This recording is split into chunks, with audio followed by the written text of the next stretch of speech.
Welcome to Connected Retail Experiences event hosted by Bailey Communications as part of the StartMeup HK Festival 2020. My name is Yamilette, Cano, and I'm the founder of Louder. I'll be your MC for today. I'm so glad to have you here. This is the first time we have a virtual event for the StartMeup HK. And we're so excited because even though we cannot have you face to face, we can have a more diverse community and attendees to be here with us.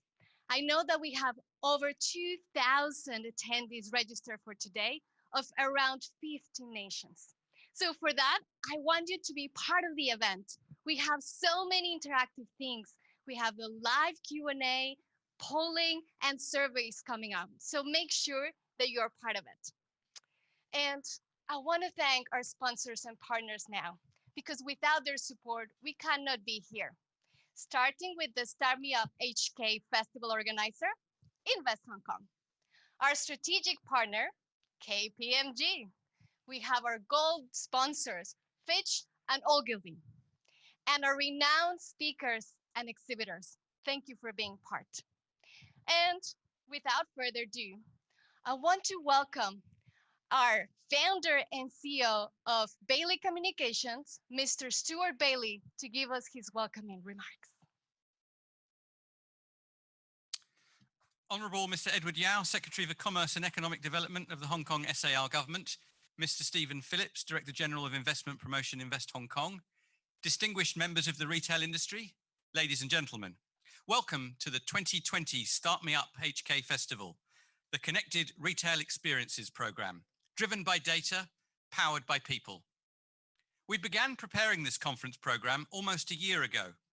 The central theme of CRE is the technology that brings about a deeper connection between retailers and their customers. Customers who are demanding a seamless, personalised, omni-channel experience based on their individual preferences and past shopping behaviour.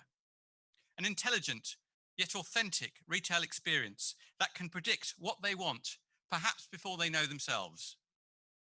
Retailers and retail brands have been paying lip service to this concept for several years without taking any of the hard decisions needed to be able to achieve this holy grail of modern retailing.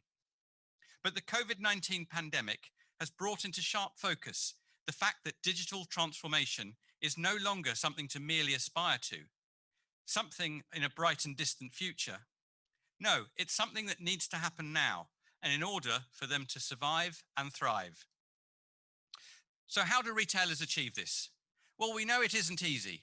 Many large retailers have systems and processes that have been built up over many years. For these companies, it's difficult to innovate and think differently about how they can deliver new experiences. While smaller retail brands often labour under the misapprehension that innovative solutions are things which are too expensive or beyond their means. This is where the startup community comes into its own. Hong Kong is the home to some of the most forward-thinking startups in the sector of retail technology. From companies offering experiential solutions like virtual and augmented reality, to startup companies at the cutting edge of artificial intelligence and blockchain encryption, and to those with the latest mobile payment solutions and fast, sustainable delivery supply chains. Over the next 6 hours, Connected Retail Experiences will deep dive into the problems of modern retail and look to find answers on how online and offline shopping will evolve, where retail tech startups can add value to the process. We have 40 world-renowned speakers across 2 streams, as well as a virtual exhibition hall packed with the latest innovations for you to check out.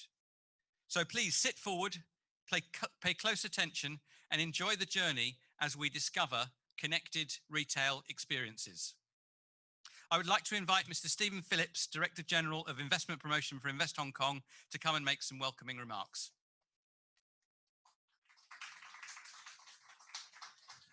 Well, Stuart, thank you. Ladies and gentlemen, good afternoon. And may I add my very warm welcome to the second day of the StartMeup Hong Kong Virtual Festival, and in particular to this Connected Retail Experiences event. Before we get into the meat of this afternoon's discussion, I just wanted to take a few moments to share with you how Invest Hong Kong can help you as a company to seize the opportunities in our great city. At Invest Hong Kong, our role is to help companies from all around the world to both set up and expand in Hong Kong. We have a dedicated team that helps both startups and scale-ups from all corners of the earth to come here to Hong Kong to capture exciting opportunities in the city, in the Greater Bay Area, in China, in ASEAN, and indeed even beyond that. Outside Hong Kong, we have colleagues in 33 cities all around the world, from Asia, China, India, the Middle East, Australasia, Canada, US, Mexico, and South America. So those colleagues are ready to support you in any way that they can. In addition to our startup team here in Hong Kong, we also have colleagues who specialize in the retail and consumer product sector, and they can help you shape your strategy as you look to develop your business in Hong Kong. The support that we provide comes at every stage of market entry, from planning through setup, through the launch of your business in Hong Kong, and then in the longer term, how you expand into these vibrant markets across Asia. And what's more, the support that we provide comes at no cost to you. From Invest Hong Kong's point of view, from the government of Hong Kong's point of view, what we want to do is attract the very best companies from around the world to add to our economy and create jobs in the city. So please do get in touch with our teams. We're ready to help you in any way that we can. So please enjoy the session this afternoon. And now it is my great pleasure to introduce Mr. Edward Yao, our Secretary for Commerce and Economic Development, who will be sharing his thoughts with you. Thank you.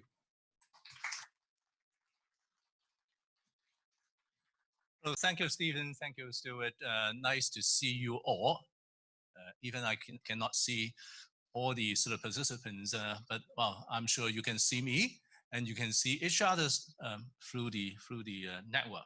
Well, I would congratulate the organizer, Stuart, and also my department, Invest Hong Kong, for sort of making this happen. I think no one would have thought that, well, we will need to meet on this basis 6 months ago. But, well, while there is a lot of difficulties, I think this is typical Hong Kong, typical sort of a businessman sort of entrepreneurship, that, well, we should be here to sort of overcome problems that we have. So, I noticed that, well, today is one of the important sort of component of this StartMeup Festival for this week-long program and focusing on retail. I was tempted to talk about retail, but recognizing I'm no businessman nor and having any expertise. And I'll notice that in the program, there are a lot of very good speakers. So I would reserve the more sort of a sexy professional part to the more competent one.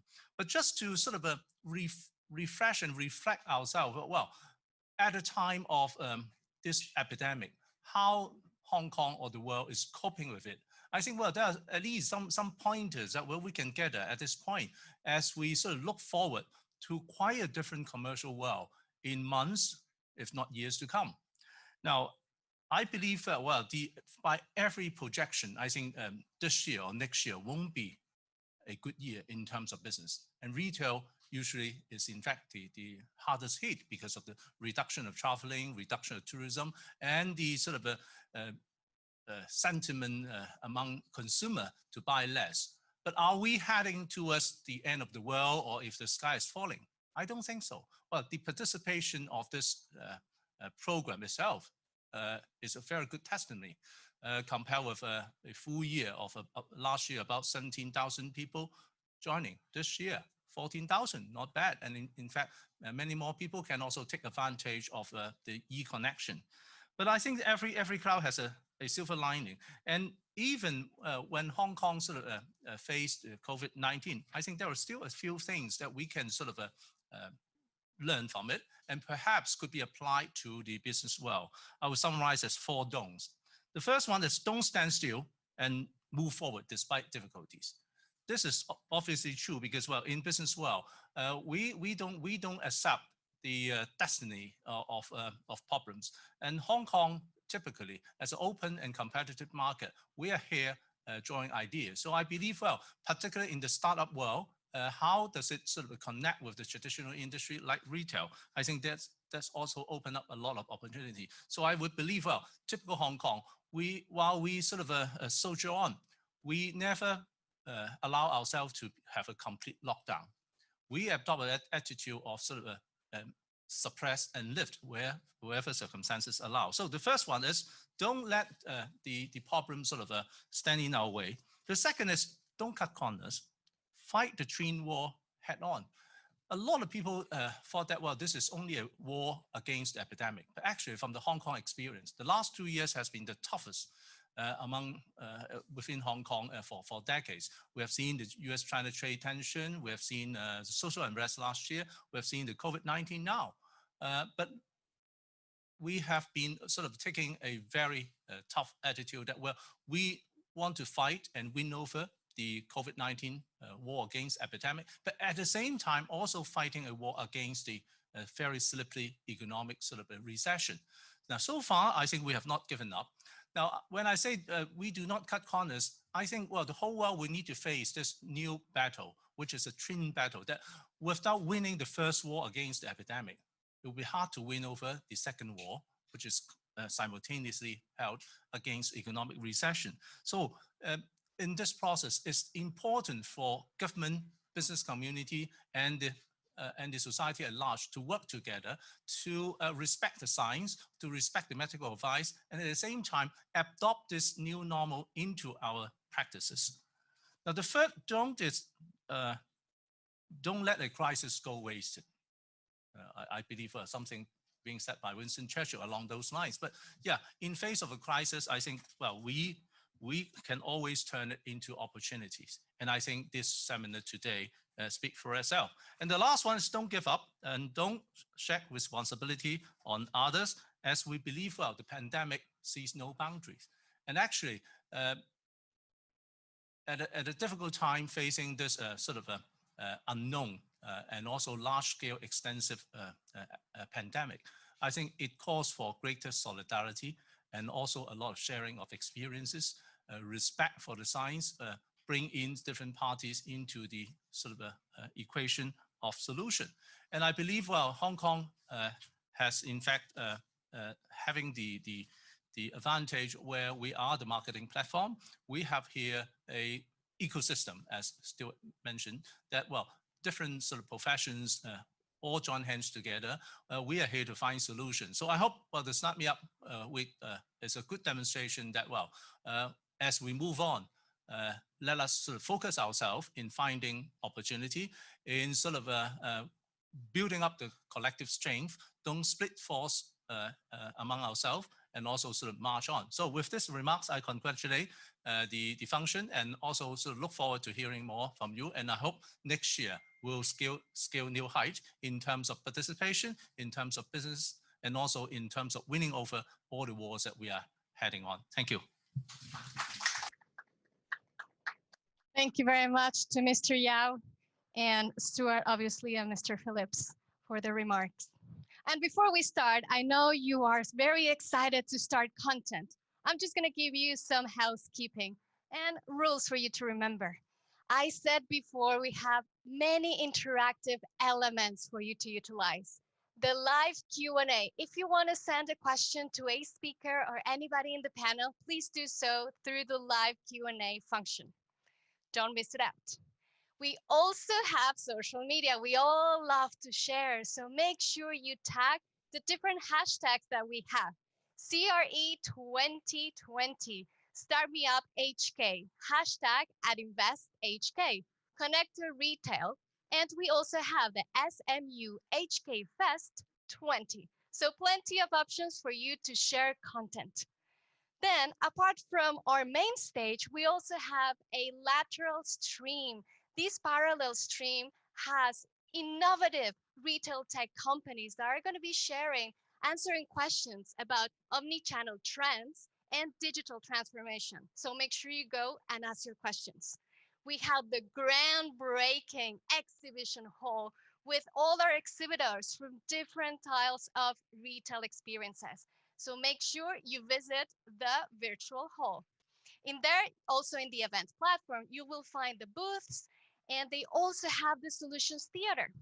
If you need more information, go to the website connectedretail.hk. You'll find the full agenda and more information of all the exhibitors.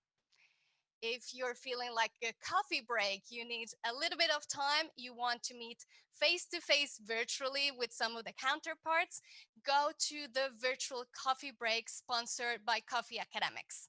Make use of it. What else do we have? If you have any questions, we also have in our events platform the chat box. So send it to our success team. Any questions, they make sure to get back to you. And without further ado, we are going to start the content from Connected Retail Experiences Festival 2020, where we're going to define what's next and learn how to survive and thrive.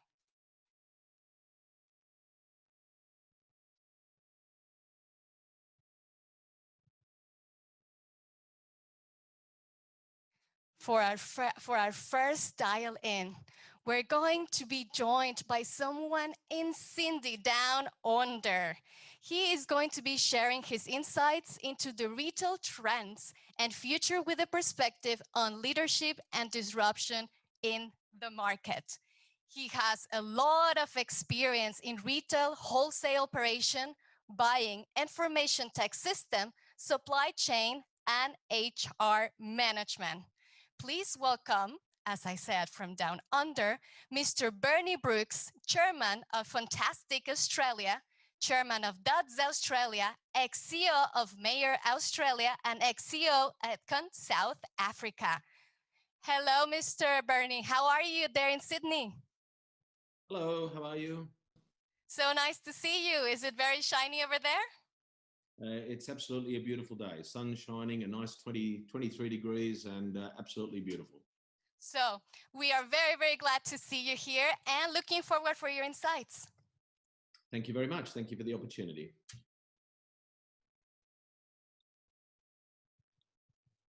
So I'm not sure whether you can just let me share a screen for a moment.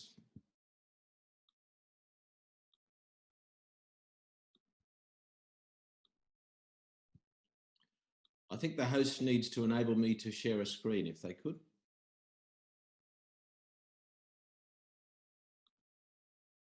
Thank you.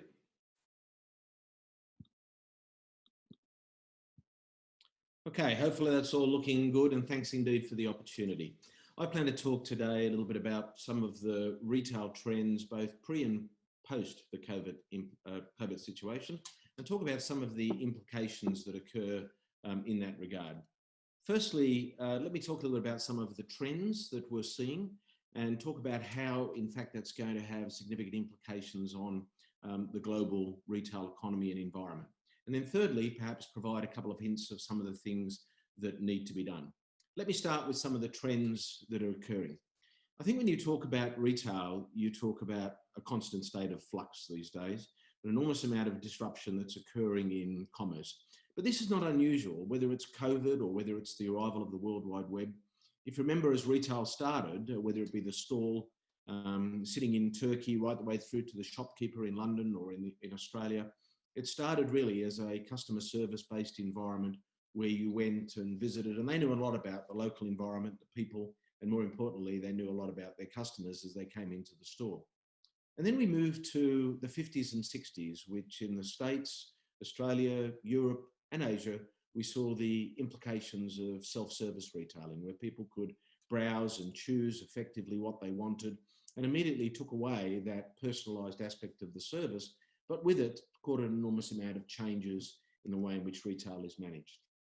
And then probably one of the most underestimated changes in retail was certainly the disruption that occurred in e-commerce due to the arrival of scanning. And barcodes and scanning suddenly gave us a poultice of information, a plethora of data and customer information, particularly when it was linked with loyalty cards, and therefore enabled the retailers to have a lot more power and ability to be able to understand their consumer. And then from that, the arrival of the World Wide Web, and with that, all the implications and disruption associated with it. Online shopping, omni-channel, the movement to social media forms, and we saw perhaps up until COVID-19, the most significant disruption we've seen in the last 50 years in retail. And not only did it impact retail, it impacted businesses, whether it be, think of the changes that occurred in the delivery of news, the online gaming and gambling, the medical area, Airbnb as an example. It didn't matter what commerce area you were in, it was going to have a significant disruption as people learnt more about the use of online. And hasn't it been a significant and faster change with the implications of COVID? The COVID-19 disruption, where suddenly cash is king, distancing, if you like, is here to say, screens and social distancing and disinfecting and protecting is going to be the new norm. I'm going to talk about COVID-19 a little today, but looking at the quality of the speakers you have later today, I'm going to touch on it, but I'm not going to make it the main topic, but I am going to talk about some of the general implications of COVID-19. Ideally, though, we're seeing such a significant change in the way in which space is managed, a significant change in the way in which we serve our customer. We're seeing retailers respond by, firstly, simplification of their range. I think premiumization is going to be in trouble as people realize they have to save a penny for the following day. What will happen if there's a second wave? What will happen in the current retail environment? And so people are going to be loath to spend and more importantly, they're going to look to save rather than spend on premium and luxury items. We're going to see the rise even further of private label as retailers look for ways in which to get into that very tough consumer dollar that's available. And we're going to see over 170 countries enter into recession throughout the world.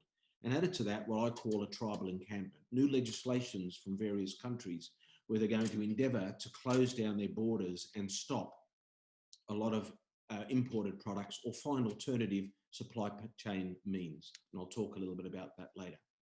The retailers are facing an enormous amount of challenge. Firstly and foremost, this was a global healthcare crisis, and we can all forget that when we think of retail. Food and pharmacy or medical areas adopted with an enormous amount of speed and pride. They did a great job. But ultimately, the winners of this are going to be the Amazons, the Alibabas, the JD.com, the Flipkart. Those are going to be the winners from this environment.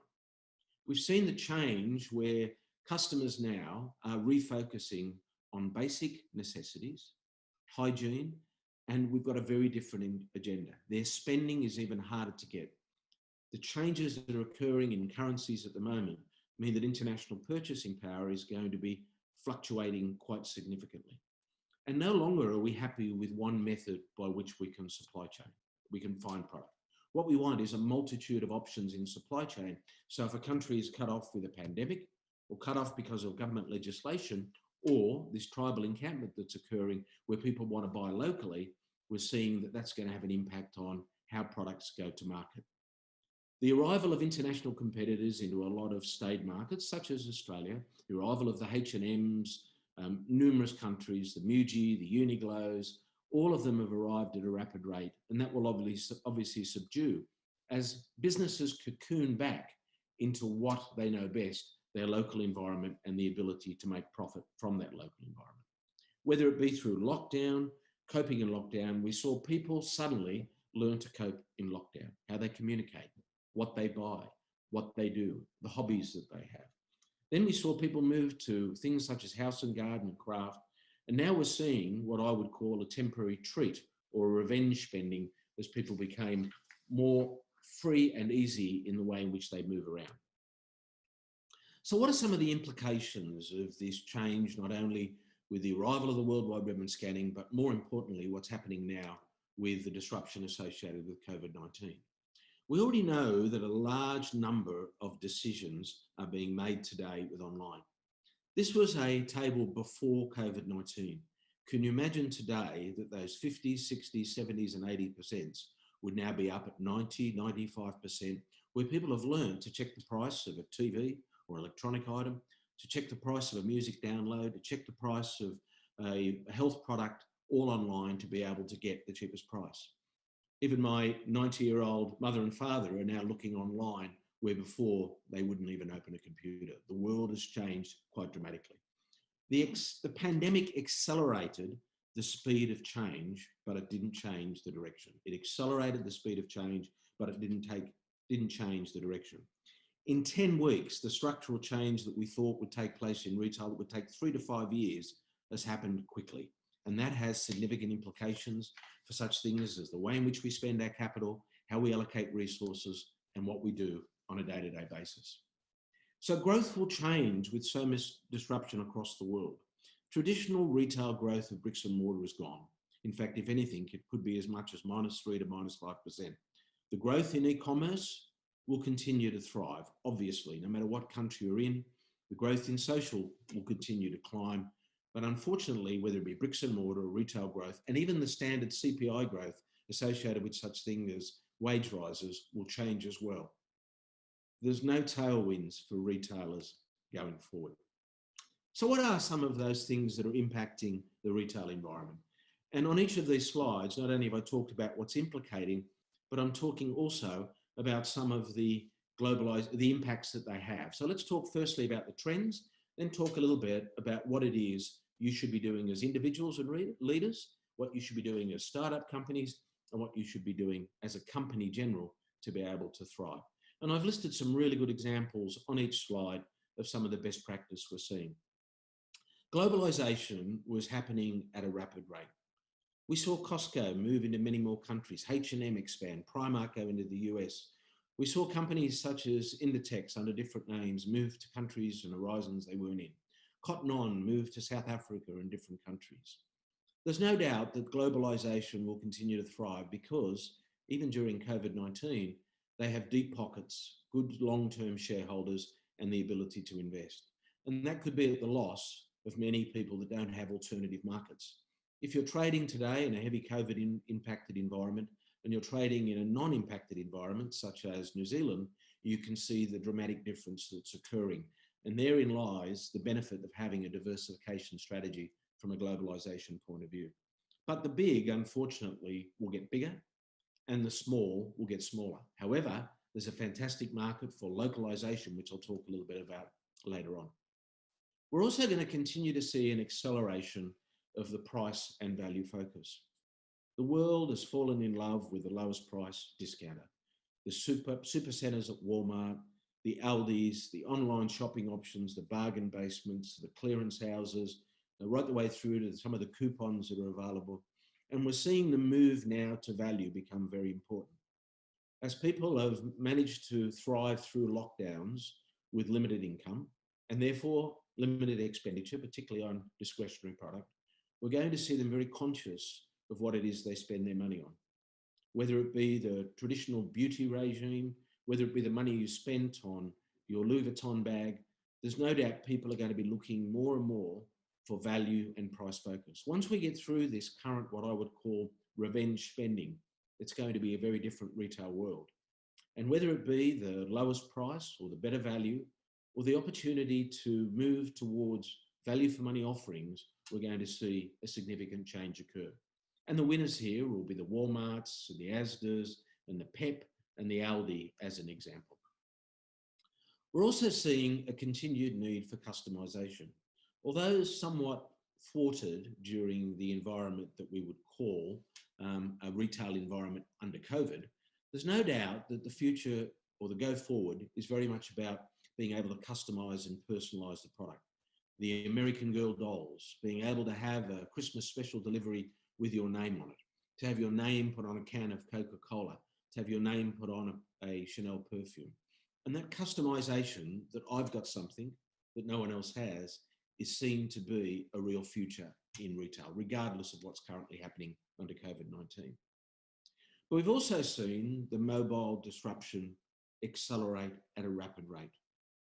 People have moved from the desktop computer, bypassing such things as laptop, and in some cases bypassing iPads, to move straight to their mobile phone as their means for communication and their livelihood in a technology world. And companies such as Apple and Saks, companies such as Walgreens, Coca-Cola, have all worked particularly well. Look at the interruption that's occurred with Uber as an example. and Clicks in South Africa and Boots in the UK. The great job they've done being able to take advantage of this mobile disruption. It really means you probably start with your development of a mobile application and then work back to other applications going forward. Success going forward is also going to be about how you manage artificial intelligence, how you manage data utilization and build loyalty. Airlines throughout the world are struggling and will continue to struggle. Their livelihood, if you like, the thing that they can cling to while everyone else is drowning, is going to be their ability to cling to such things as their loyal customers who may be a gold customer or a silver customer or emerald customer and work upon it. Estee Lauder, Zappos, many, many companies will need to use the same. And the use of artificial intelligence in chatbots online, right the way through to AI that's used in data mining environments, will also be an important part of that Go future. I think the other significant change is going to be that people are going to make even more a difference. I think there's no doubt that if I've been looked after as an employee, a valued employee, through the COVID-19, I'm going to be a lot more loyal to that company. If you've managed to pay me, look after me, support me, provide me with medical support, if you've been able to motivate me, provide me with support above and beyond what I thought I would receive during a difficult time, you've got me for life. However, if you've treated me poorly, if you haven't looked after me, I'm going to be out looking for a job. We'll see companies such as PetSmart in the US, Woolworths in South Africa, Nordstrom's in the US, Apple around the world, that if you look after those people during this tough time, they're going to look after you. The people difference is going to become even more prevalent. Although a lot of innovation is one of the first things that stopped during a difficult time, we've got to cut costs. Where are we going to cut costs? We're going to take away the newness. We're going to take away the innovation. We're going to concentrate on our core. They're important parts during the 8 or 10 weeks of a lockdown. But as things start to get back to a normal, accelerating the newness, the uniqueness, and the innovation is also going to be important.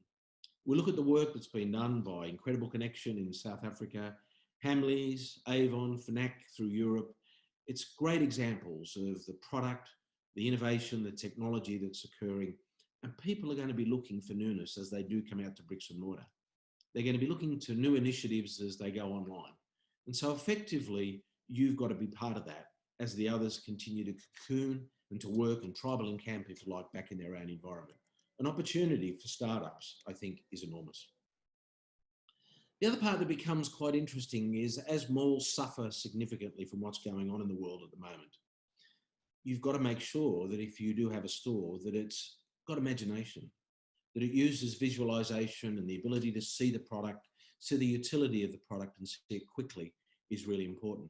And we quite often see many retailers reduce their visual merchandising budget, reduce their ability to design websites, reduce the way in which they assign funds to such things as social media, all thinking that this is part of the cost-cutting environment. It's a time to actually stand out, to be recognized first, and to be imaginative and to be visual in what it is you actually undertake. It's also important, and I think we've learned a lot from COVID-19, of the importance of the retail environment and their role in the community. The food retailers throughout the world had a tough job to deliver product, to keep product available, in some cases to home deliver product. And suddenly the realization has come that it's about the community that you serve. I think there'll be increasing pressure for listed retailers and unlisted retailers to include environmental, social, and governance factors in such things as the valuation of their company. Because what we've seen is businesses stand out from the crowd in their ability to deliver. We saw Louis Vuitton go to produce hand sanitizer.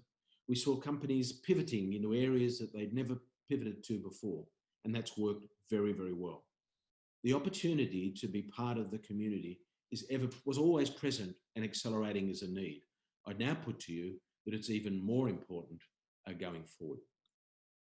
There's no doubt too that we're going to see significant change occur in the way in which people look at other parts of their business. Particularly just bear with me one sec, particularly, Sorry, the slide's not working. Thank you. Particularly in regard to the way in which you select a channel. Where should you invest your money going forward? Bricks and mortar, social media, other forms, artificial intelligence, into your online website, into the technology associated and the robotics associated with such things as your supply chain.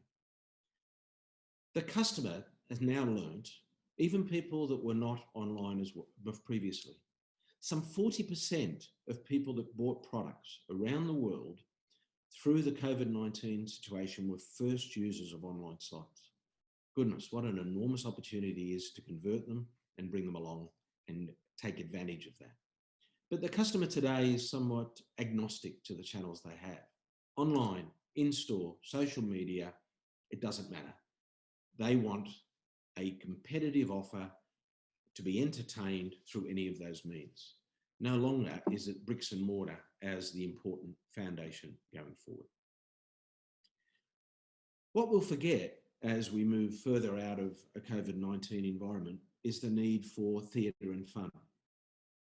The guy or girl standing outside the Abercrombie and Finch store, the entertainment that occurs every week at Selfridges, the higher echelon entertainment that occurs at areas such as Harrods, the toy shop at Hamleys.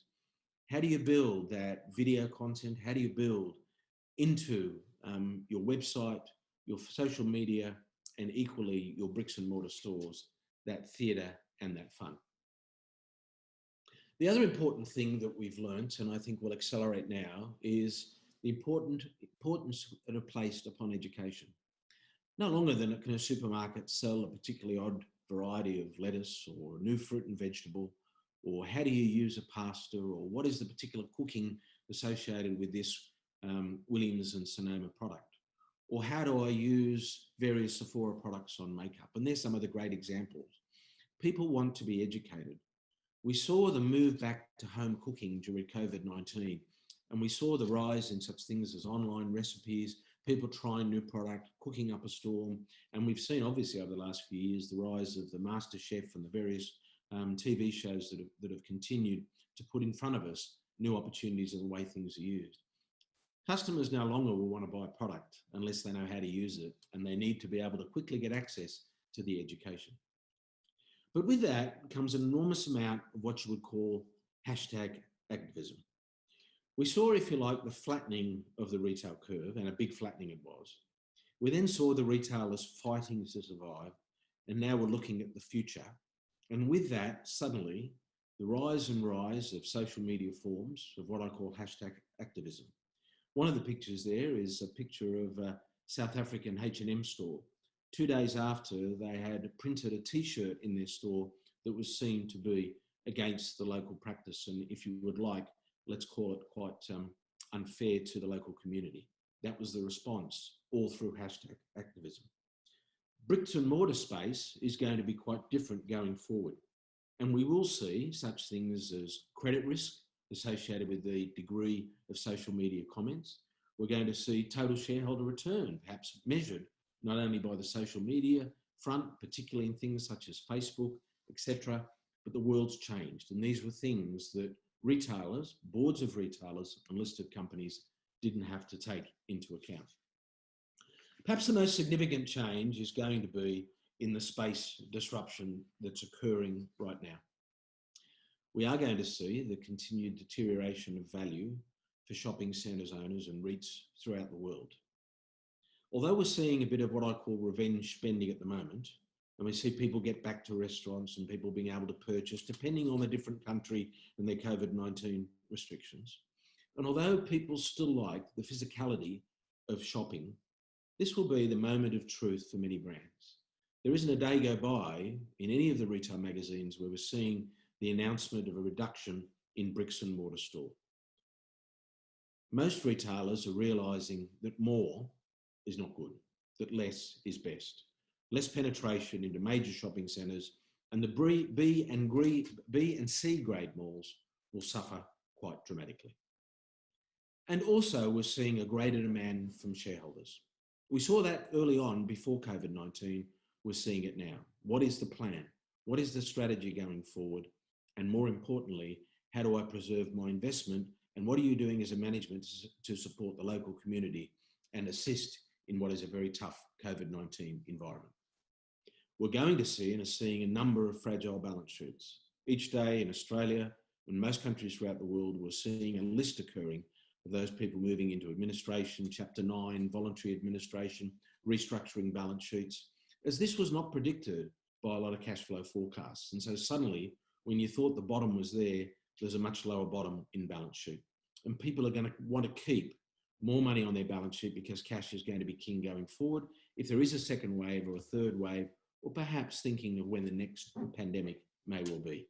Very hard to predict the future, but there's no doubt it's going to be an incredibly difficult time. And we're going to continue to see a combination of what I call the grey-haired experienced people that have been around for years and have gone through the tough times, combined with techno-tots. There is no solution going forward about what the ideal makeup of a company would be. But StartMeup and techno-tots and people that are equipped with those skills are going to combine with some of the experienced retailers to add historical perspectives to future perspectives to deliver a good way forward for many companies. The first time we've seen many people enter this online space and this omni-channel space, and as I said, there was over 40% of new users during COVID. An opportunity, but perhaps also a risk to bricks and mortar. And despite significant government subsidies that we saw, whether it be in retail businesses or in hospitality businesses or generally for unemployment support, and it doesn't matter what degree it was in what country, it's fair to say that you were either in a sweet spot, the sweet spots being you were selling the right product, or you were in an unsweet spot, such as beauty, cosmetics. An unsweet spot might be travel goods as an example. But if you happen to be selling jigsaw puzzles and things for the home, you were in quite a sweet spot. So we saw the tipping point occurring in many, many businesses. We saw it's becoming obvious that in 3 months, we have a structural change in the retail sector.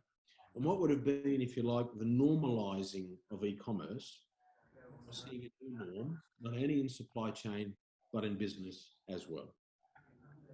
We've seen changes occur to the price, to the range, to the promotion that people will put things out.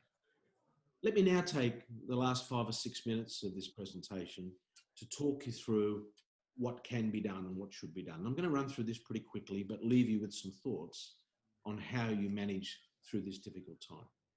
It's an enormous amount of change, but how do you respond as a retailer and as a leader or as a business? Well, firstly, there are strategic imperatives that are going to stack up and be really important. And secondly, they're going to be cultural imperatives. And if I look at the agenda today, a lot of these strategic imperatives are on the agenda and a lot of the cultural imperatives are on the agenda. Firstly, and it goes without saying, there is a need to invest in omnichannel, to significantly invest in omnichannel at all areas, particularly in the supply chain aspect. You have to build loyalty with your customers. Spend money to build a better loyalty program, to know more about your customers, to respect them, and more importantly, to respond to them as they want. You've got to rethink your routes to market. The pandemic has demonstrated that selling over the counter or through a self-service store means that you need to have more routes to market, more opportunities by which a customer under difficult circumstances can ascertain or buy your product. You have to understand the consumer. You have to now know that they're not necessarily going to spend on luxury when their fellow mates and friends are finding it very tough. You have to know what's hot right now, what it is they want to buy right now. Know that the jigsaw puzzle at home was an important part of the therapy that they needed to undertake. Know that hand sanitizers are going to become a thing of the future, not just a temporary whim. Know what the consumer wants and respond to it. The hygiene and contactless alternative that people are talking about today is now the new norm. If we thought that debit cards and PayPal and such things as being able to tap your phone were all, if you like, growing, they now become the norm. And people expect that when they go into a store, when they work in any way with a retailer, when they get something delivered at home, that you've thought about the hygiene and contactless alternatives that are required. I always said that supply chain is sexy, but let me tell you, it's going to become even more sexy going forward. Robotics, fast, efficient supply chain, was seen to be a future. Same day delivery, within 2-hour delivery was seen to be a future. It's very quickly going to become an expectation of a consumer because your competitors are doing it. You have to rethink the supply chain opportunities and the routes to market. But you also have to be frugal on cost because you have to maintain a very different balance sheet and you've got to know where to spend your funds. And we are going to see a significant reduction in staff numbers across retail throughout the world as people look to reduce cost, understanding that the demand for product is going to deteriorate. And therefore, it's important that you think about how you're measuring things now. Footfalls into a supermarket or into a shopping centre was seen to be important. Are they important today as, say, a penetration rate or a basket size or a rate at which people leave your website?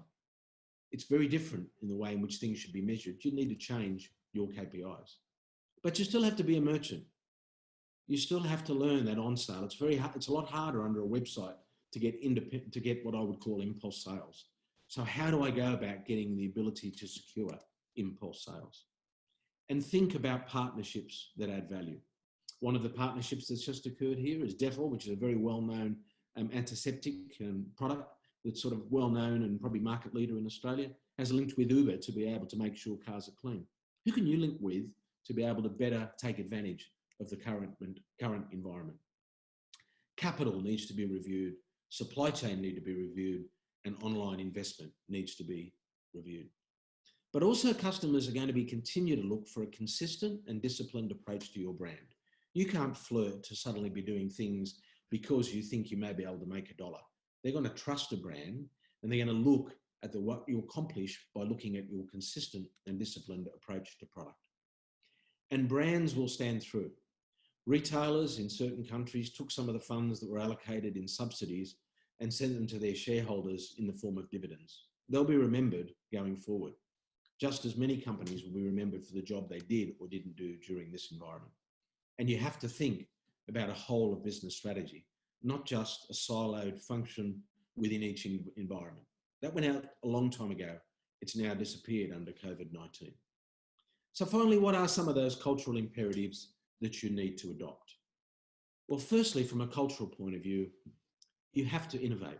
Linking with startup companies, being able to integrate startups into your business, have the ability to have innovation labs, but you have to come up with the next best thing because your competitor is.